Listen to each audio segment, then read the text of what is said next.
She arrived last Thursday with a single gunshot wound to the head, and I'll let Travis talk about the other injuries, but the most severe being the gunshot wound to the head, where it entered the left parietal area and exited in the left frontal area.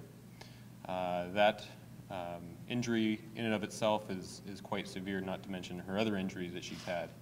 She was taken from our emergency room and was made down to from the emergency room to the OR in about 13 minutes. We were able to perform a decompressive craniotomy, which is a procedure that we do to remove the skull and allow the brain to swell. During that procedure, we were able to remove some of the bone fragments and the blood clot that had formed as a result of the bullet entry.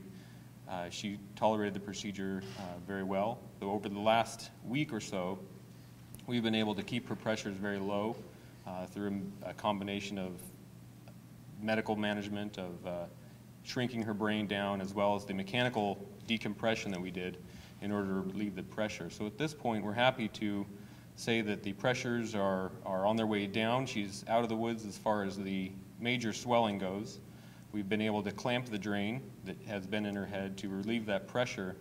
And we have some pretty good news to share that she's actually been extubated now, which means that she's had the breathing tube removed and she's breathing on her own. She is awake. Her eyes are open spontaneously. She tracks around the room. She's able to look around the room.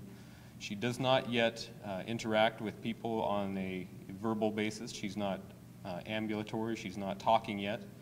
A lot of these things can take some time. Thus far, she's made a very incredible recovery. She really has. She's been very strong, and she's fought very hard to get where she's at. And I think she has a long road of recovery ahead of her. These neurologic injuries are measured on the order of months to years, not days or weeks. And so that's why one of the times we really put off making any kind of statement on what's their ultimate prognosis, how are they ultimately going to do, because a lot of times we just don't know.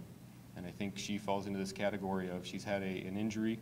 Ultimately, if speech is going to be affected, we don't know. Is motor going to be affected? We don't know.